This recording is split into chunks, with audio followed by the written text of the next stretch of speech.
Now we're going to talk about some surface applications. There's one I'm going to intentionally skip over. It's called a fog seal because we never use it in the Northeast, at least as far as I know. And the reason I tend to skip over it is because in the Northeast we make very dense graded pavements. That is, their surface, as you look at them, are very tight. And fog seals can be very tricky with our kinds of pavements. It generally is just an application of liquid asphalt and no aggregate cover. And if you put too much asphalt, you've got a skid plane. So generally, unless I know someone is going to use a very open mix, something was designed special like they use out in Arizona and states like that, I skip over the fog seal. But you might like to know what a tack coat is. A tack coat is used simply to tack down a new pavement that's being placed on top of an old pavement, as shown here. Generally very light in application, something in the order of a 1/20th of a gallon per square yard. And twice as much is not twice as good. We want a very light application just to tack it. And then the other one now is a penetrating prime. And in a penetrating prime, which unfortunately an awful lot of people are getting away from, and I think that's okay so long as you're making a pavement with asphalt concrete that's at least 3 inches or greater. But when you're dealing with pavements that you're placing lower than that, we still recommend that you consider putting in a penetrating prime. And the concept of the penetrating prime is the exact same concept that if you tried to paint soft pine, if you didn't prime it first, you know all the stuff you put in with the good paint on the surface is just going to flap on top, and the goodies are going to go into the material below. It's going to be a lousy paint job, and you're not going to get a good coating that's permanent. There's a little bit more to it when we prime roadways, but the concept's the same. The idea is to put a very thin asphalt material, something like an MC 250 or even a 70. If the gravel is very tight, you need to thin up the viscosity. And the idea is to penetrate that material with asphalt and waterproof the voids in the gravel. In essence, you create a better gravel, one that will have greater durability, and resist the action of in and out frost cycles, which tend to pump the fines that are in the gravel to the surface, just below the pavement. That's an aging process of gravel, but it's a real one. And when you're talking about thin pavements, the gravel's working harder. Once you get above 3 and 4 inches, they're not considered needed. But that's what a prime coat is. And it's a liquid asphalt, medium curing. There it is on a widening in New Hampshire. And they're going to widen the pavement from here to here, and before they place the new mix, they're putting down a good, thick coat. All the application rates, by the way, are written down in those handouts. It's generally about a half a gallon per square yard. Quite a juicy application, but it is expected to penetrate in to the material and do the waterproofing job. Now, the next applications we're going to be talking about are the ones we saw in the slides earlier: the sand seal, the single seal coat, multiple seal coat. Kind of rarely used. I don't know, Frank, do you use much multiple seal coats up here? Not very often. Yeah, they're kind of rare practically everywhere. And then the slurry seal.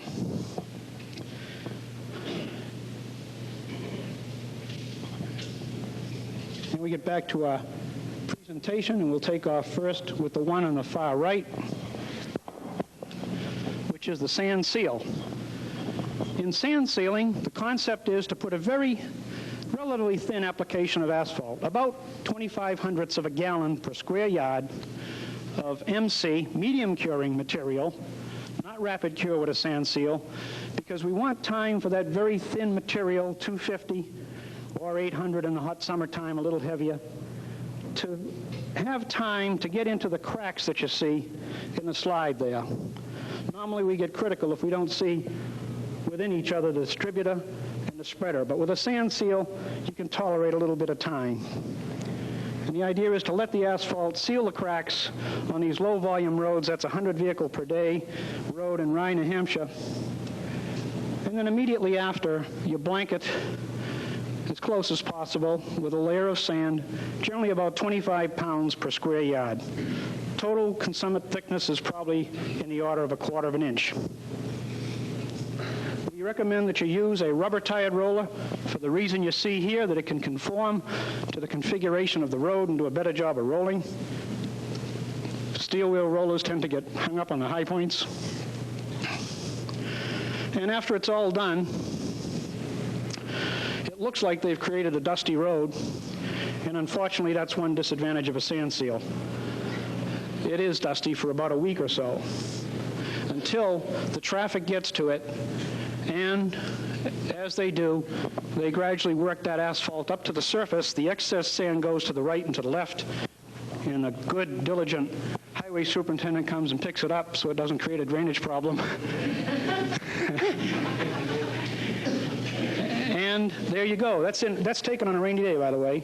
And that is not slippery. I get questions asked a lot if it's slippery, but it's not. It's got a good sharp sand surface to it. And it's a low-cost treatment of maintaining low-volume roads if you're willing to put up with that little dusty situation for a period. A lot of your choices are not going to be made by technicalities. They're going to be made by politics and money available, what people will tolerate and what you can spend. That's what makes the choice of these so difficult. Now, the next thing is slurry seal. We already did sand seal, but slurry seal we're covering right away because it's a very similar application to sand. By the way, is there much sand seal done in Vermont at all? Okay, you might wonder about that, and one of the features also that you have to have is a good source of sand. And good sand deposits in Vermont are not as good as in New Hampshire. In New Hampshire, they're blessed with a lot of good sands all over the place. So it's done more frequently there. But any time someone says, well, why don't they do it here? They do it over there. But certainly some border towns may very well have access to some of that sand if they don't have it centrally. But that's one of the reasons why, if you don't have a good source of sand, best not to try it. Sand that's too fine, got too much clay particles, just wouldn't work good. It's got to be good, clean, sharp material. There's generally a specification for it in the state handbook. Now, slurry seal, the idea is to do the same thing, very thin application, probably total of 1/4 of an inch. The ideal is to fill fine cracks. And here again, you may not get too much of an opportunity to use slurry seal because it has to be contractor applied. Generally, town highway departments don't have the kind of gear and the money to set up and do this themselves. It's generally you have to call a contractor in to get it done. But this is the equipment they use. It's all self-contained, carries the aggregate, ties a hose to an asphalt distributor to get asphalt supply, and squeezes out the material in a squeegee box. Here you can see what's happening, the aggregate, the water added to it as they add emulsion and aggregate and mix it all in a pug mill into a slurry in a skid box type arrangement, and they screed it out onto the pavement. A single application is very thin, 12 pounds per square yard. You have to get up to two applications really to get the same weight of material and asphalt that you're getting with a sand seal. But that's what it is. It has good applications in certain areas. Again, you see it's always an emulsion. They never use a cutback with slurry seal. It's always an emulsified asphalt. And this is one application. I think it clearly spells out where it is a good one. The concept with slurry seal also has the advantage that as soon as they put it down, within 30 minutes, if it's not a very humid day, it's available for traffic. If it's very humid, you shouldn't do it. It takes hours to dry out because you're trying to get the water out of the emulsion. And if it's humid, the water can't get away. But you can see it puts on a thin layer on a road that doesn't have a lot of structural defects. Good crown, good shape, some early cracking. You want to preserve it. You don't want it to get worse. And they dressed up the sidewalks. They didn't want to lose curb reveal by putting an overlay. So slurry seal was the choice. Good for low volume roads. And I stressed that in the handout, that you want to use these on low volume roads and generally not high speed traffic. Because if they're not thoroughly handled properly on traffic speeds well over 25 and 35 miles an hour, they can be slippery. This slide simply shows you the thickness and the weights that you're getting, depending on how many layers and the type that you pick to put down. The maximum slurry seal thickness is 3/8 of an inch in thickness, 15 to 25 pounds. Actually, it doesn't reach 3/8. It's probably more like 1/4 or 5/16. Okay, that's sand and slurry seals. The slurry is with emulsions. The sands were with medium curing cutback asphalts. Now we'll talk about chip seals, as they're commonly called. Some people like to call them armor coats. Technically, they're really surface treatments, aggregate seals. And they're used here commonly in Vermont, like on I-89 up near Richmond. I think this slide was taken in. And you see them a lot on the shoulders, but they're also used for maintenance. When they're used on the shoulders, they're being used for safety and delineation to warn errant drivers, and they do make the highway look a heck of a lot better. And we'll see now how those are used in maintenance. The concept is a thin layer of liquid asphalt of a rapid curing type, or if it's an emulsion, a rapid setting type. The idea is you want to spread the asphalt, drop the stones in, and have it set up right away and be ready for traffic. And the idea is you'd use a one-size stone, generally in the order of 3/8 of an inch maximum size. Again, all these quantities and sizes are listed in the handout. The seal coat has some kind of a design to it, but I'll have to admit most of it's done by what works, experience type thing. And the aggregate must cover 1 stone deep. And the reason it should have a design is so you don't have either of 2 types of failure. Concept is you're trying to get a sealed surface with about somewhere around 1/4 of an inch of asphalt, because you put on about anywhere from 3/500ths to 4/10ths of a gallon in a good chip seal treatment with 3/8 inch aggregate. And you want to embed that aggregate and create a new wearing surface and waterproof the old one. If you put too little asphalt for the stone you're putting on, it's going to look good for a couple of hours, a couple of days, maybe even weeks. But eventually the traffic will pull these stones out that aren't embedded at least 60 to 70%. So you lose it. The size and shape of the aggregate's important too, and as I say, we don't have time for those kind of details today. We could spend, as I say, about 4 hours on good surface treatment technique, but you ought to know the highlights.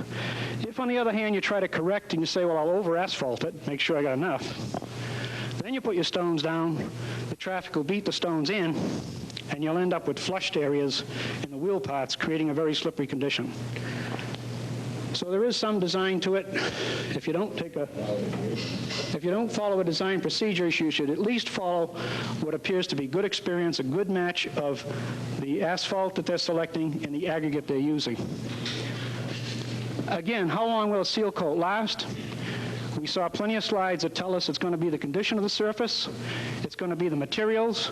In terms of chip seals, it means how close you can get to a one-size aggregate. Because if you have too much fine stuff, the fines tend to get on the bottom and don't let the stones embed well. So you try to get as close as you can economically can to a one-size aggregate. They should be clean. If you pick them up, they shouldn't leave dust. 2% dust or more is problematical. The equipment should have good spray applicators, good spreaders to do the job.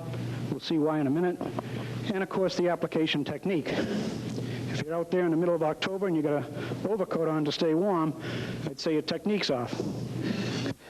Because this is definitely a warm weather activity. It's more limited than hot mix is. You've got to put this stuff down in hot weather, mid-May to mid-September. And if someone tries to encourage you beyond those periods, they better be knowing what they're doing. They better have very unusual weather like we're experiencing this September. And they get the sun with them from 10 to 2 when they attempt to work. Because seal coat treatments are very, very much a matter of art, perhaps more than they are science. But there are some common sense things that you got to look at. You're attempting to take an asphalt, it could be even an asphalt cement in real hot weather. You can get them liquefied, but they go down real hot, 350 degrees.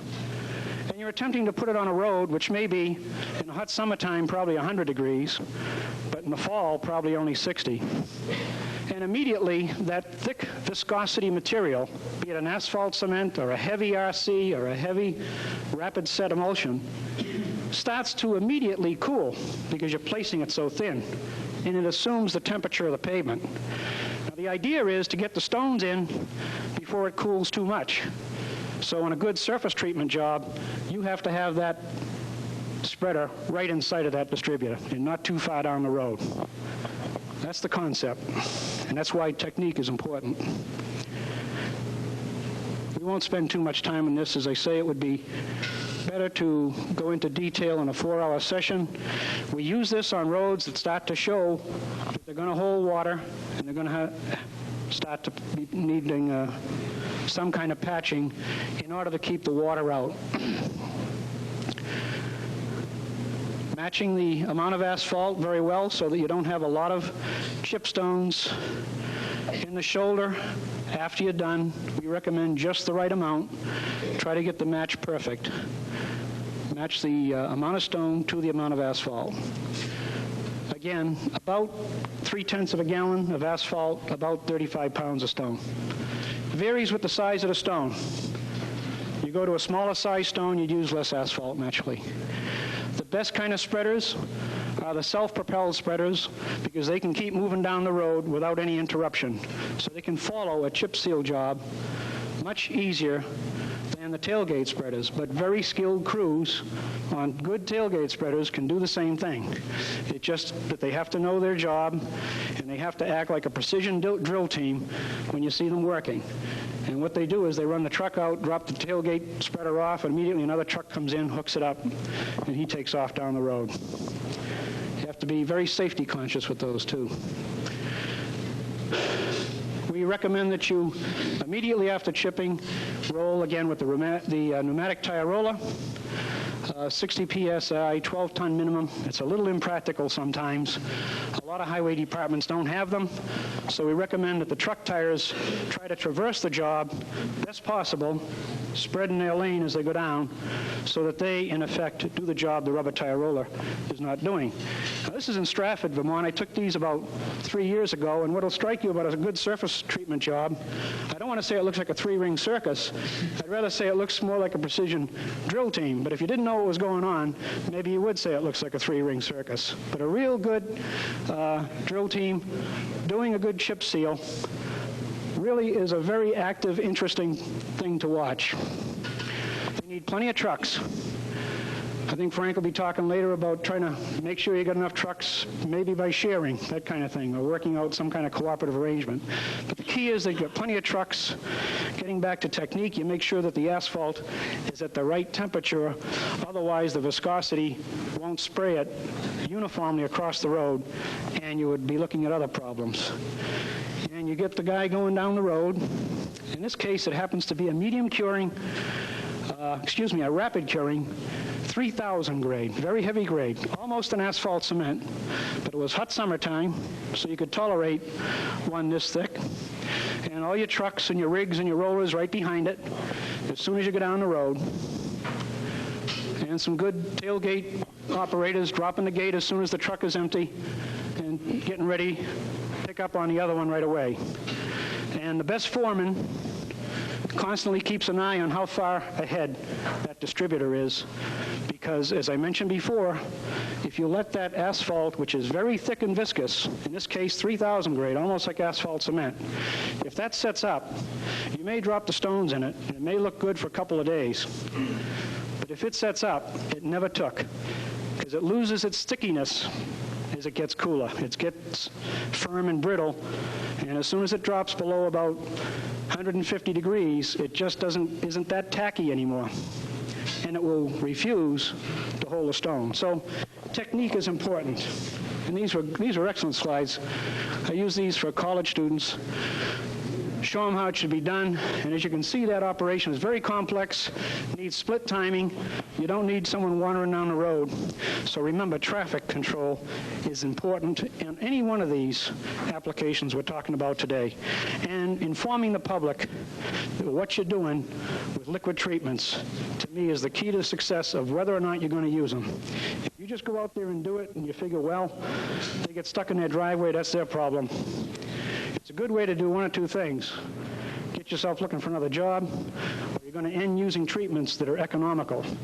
Because if you don't sell the treatments that are economical, by getting the PR and the public relations going so that they buy these things and they understand them, that this is a cheaper treatment, say, than hot mix, but there's a little disadvantage in terms of inconvenience, it just won't happen. That's probably the question I feel most at my office, is why people don't use more surface treatments. And generally I say, people people just don't handle the public relations on them. Now, multiple surface treatments aren't used extensively, but I saw one down in Sturbridge, Mass. Just last year, and the only here is that if, in order to do two of them, you use two different stone sizes. Here they used 1/2 inch, and then I think they dropped to about 1/4 inch. And they put two applications down, a heavy one, like 1/2 gallon per square yard with a 1/2 inch, and then about 1/4 gallon with the 1/4 inch, and it looks like this. Here's the first application in this area here of the larger stone, and then they simply go right on top with the 1/4 inch size stone, and they get a little more thickness. Do it in 2 passes, and the reason they selected it in Sturbridge, they do it all around the village there, you know, is to keep rusticity and the appearance of a gravel road. And they have some good gravels that they're having good luck with, and these are emulsions, by the way. They used RS1 emulsion in applying these. Why do we seal roads, and when do we pick these treatments? Well, the reason to seal a road, simply said, I think, is to keep the water out, to seal it out.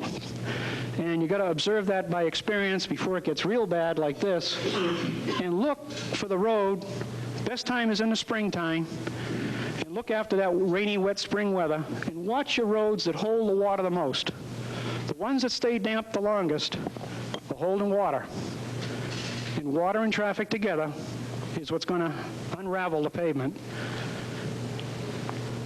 Wheels and water, interstate highway, hot mix. But it was an error in the mix design. Holding water. After 7 years of looking like that, it started to pit and ravel. A little more longevity than, say, with coal mix or surface treatments. So that's why you want to seal, is really to get the water off. We've heard it all morning here. That's the principal effort.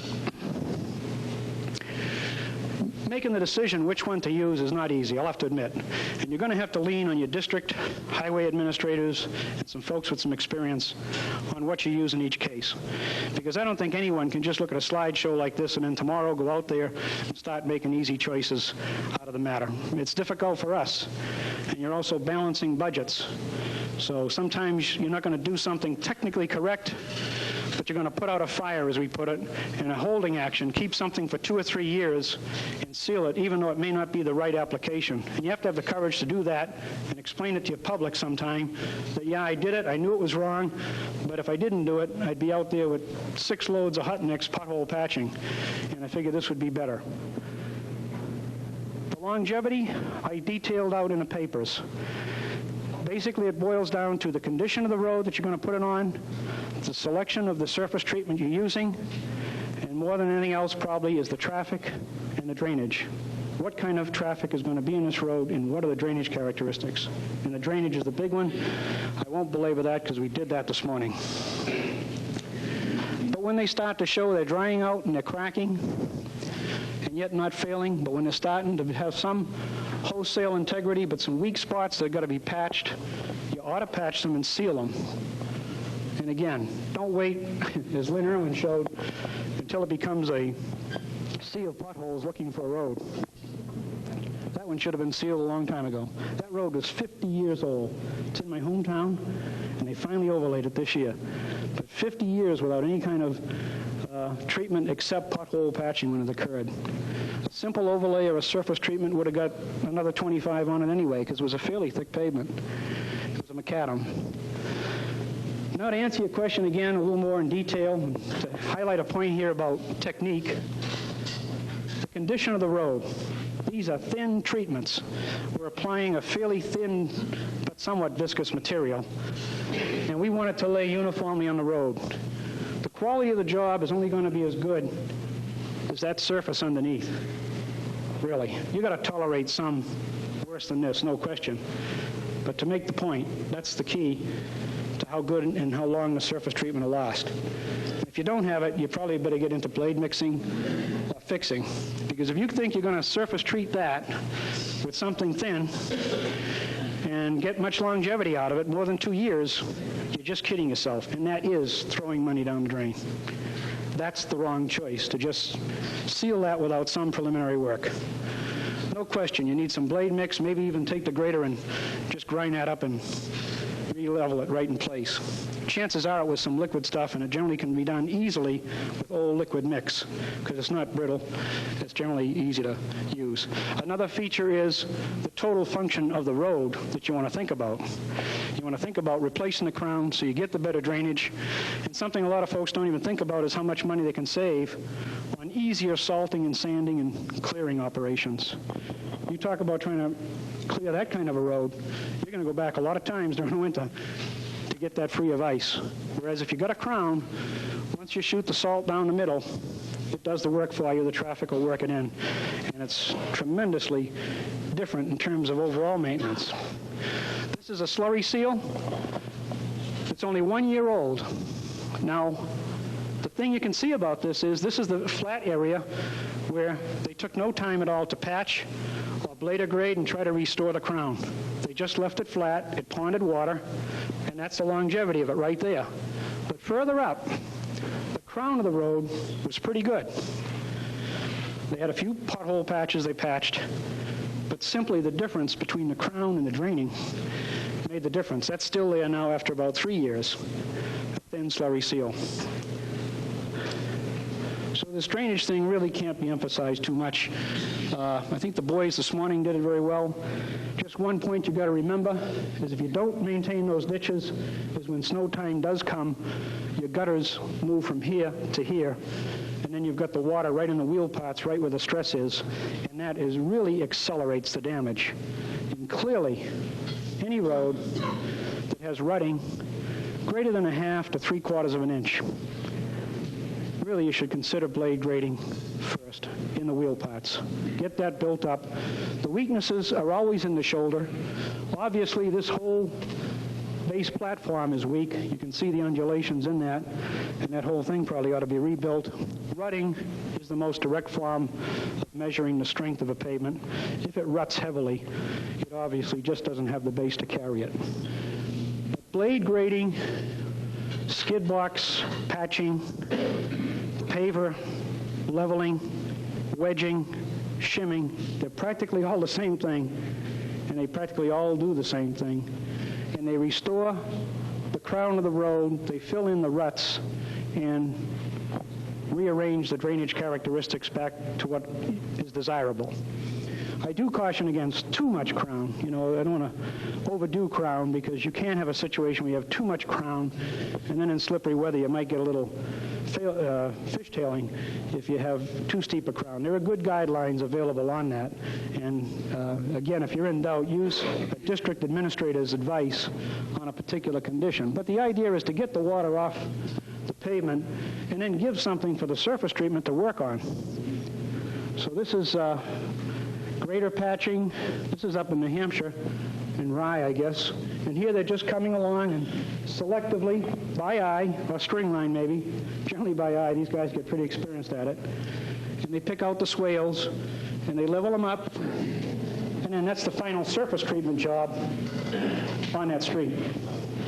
Good looking job. Going to last 12 years probably for that kind of traffic, low residential traffic. Maybe 15, who knows.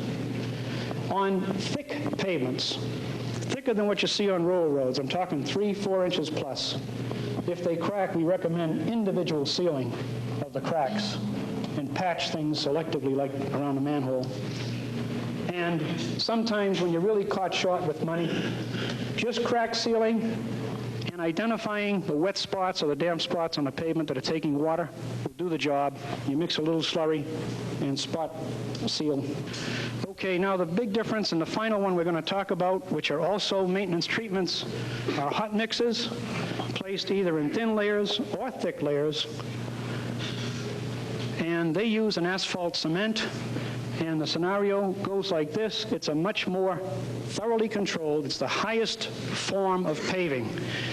We know how to measure its strength. We know what to expect of it strength-wise, longevity-wise, and as soon as it's placed, it's ready for service. That's how it varies from cold mix. I'm not saying that total optimum choice is better for hot mix or cold mix. I'm just trying to cite the differences here, and I hope I don't come too promotional one over the other. But basically, you're mixing coarse and fine aggregate, you're heating them up in a drum to about 300 degrees, and you're re-sifting them out into bins so you can very carefully control the mix. And we do have good mix design procedures for hot mix. For cold mix, they're a little bit elusive because we have to do something with the diluents used. The whole mass is then brought out to the job at about 300 degrees. And while the mix is hot, and the asphalt cement has been heated up to about 275, it stays liquid enough and thin enough that while it's in the truck and being placed through the paver, and the heating takes place in the drum, as you can see here, that's what heats the aggregate up. And while it's being placed through the paver, the heat stays with it. But as soon as it gets out through the paver in a thin layer, it starts to chill. You want that heavy viscosity to come back. That's what's going to make it a good, strong asphalt mix. And it's going to come back darn quick. So you immediately roll it while it's hot. That way you can compress it together very tight. The design calls for thin asphalt films to stick the pieces together, and unless it's not stuck together tight, it won't have good longevity. That's why we frown upon cold weather paving. People are starting to do things in thin layers beyond November. If you do it in a thick mass, it tends to hold the heat longer, and you can get away with a little cold weather paving thick layers. But thin layers, the concept is it's got to be rolled right away and densified so you can gain the quality. In New Hampshire, they use them as thin as 3/8. Frank, you don't go that thin here, do you? Oh, yeah. Do you? 3/8, okay. Yeah, well, that's a 3/8 we're looking at right there in New Hampshire. That's a thin hot mix overlay. And basically the concept here really is to seal and rejuvenate somewhat the rideability of the pavement, because the paver does some some leveling. But we go on all the way up to heavier ones. But when you get heavier with asphalt concrete, you get more structure to it as well. Like these in Vermont.